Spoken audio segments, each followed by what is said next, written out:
mendasari beberapa hal ya, optimisme kami ini. Jadi pertama kalau kita lihat bahwa pertumbuhan ekonomi Indonesia itu diprediksikan terus baik ya. Kita melihat beberapa lembaga dunia seperti World Economic Outlook (IMF) itu membuat bahwa ekonomi kita di tahun 2022 tumbuh sebesar 5,6%.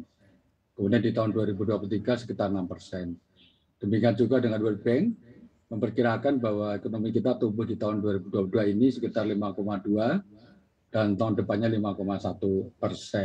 Nah, kita melihat juga bahwa kinerja perbankan kita itu juga cukup solid dan stabil yang kita bisa lihat dari beberapa rasio-rasio utama yang mencerminkan bahwa perbankan kita tetap solid dan resilient.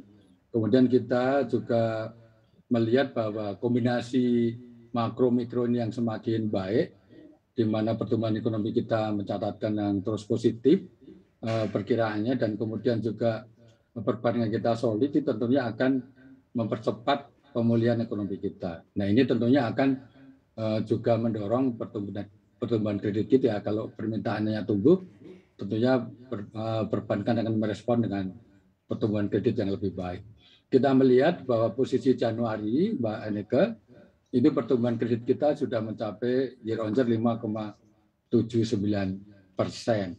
Nah, ini tentunya juga kita melihat ke depan ini akan terus direspon oleh para pelaku perbankan kita, terutama juga kita melihat bahwa peran yang kita buat bahwa industri kita dengan digitalisasi itu membuka peluang juga terhadap kesempatan produk-produk baru yang nanti bisa diakses oleh masyarakat.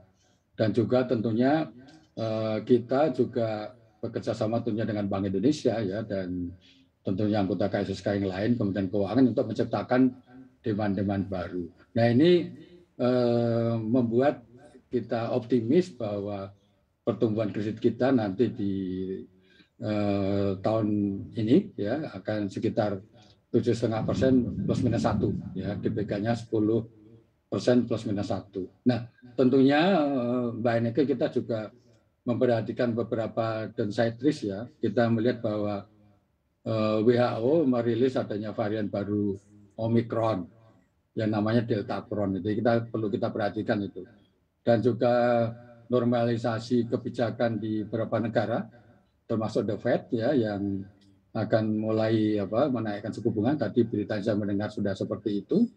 Dan tentunya juga tensi geopolitik yang belum selesai antara Rusia dengan Ukraina, ini tentunya akan menjadi perhatian kita. Nah, itu semua akan menjadi perhatian OJK dan tentunya kita semua ya. Tapi kami tetap optimis bahwa tadi pertumbuhan kredit kita akan 7,5% plus minus 1, dan kemudian DPK-nya akan tumbuh 10% plus minus 1. Itu kira-kira. Baik. Pak Heru, artinya prediksi pertumbuhan kredit perbankan ini juga masih relevan setelah The Fed juga sudah mengumumkan kenaikan suku bunga acuannya 0,25% ini? Ya, saya kira masih optimis saya. Tetapi memang tadi saya menyebutkan ada beberapa downside risk ya, yang perlu kita perhatikan secara cermat terkait dengan tadi varian-varian COVID, apakah ada yang lebih baru atau enggak. Dan kemudian tadi normalisasi kebijakan seberapa cepat ini. Dan tentunya juga respon Bank Indonesia terhadap beberapa kenaikan suku bunga yang ada di Fed, di advance negara-negara Eropa, dan kemudian juga barangkali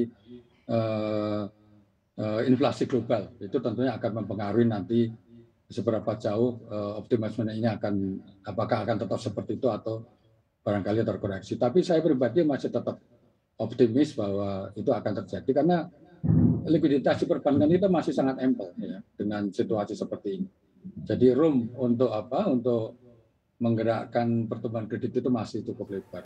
Untuk mengetahui informasi lebih lengkap dan berita terkait, silakan klik link di deskripsi. Dan jangan lupa untuk install aplikasi CNBC Indonesia yang tersedia di App Store dan Play Store. Dan jangan lupa subscribe ya.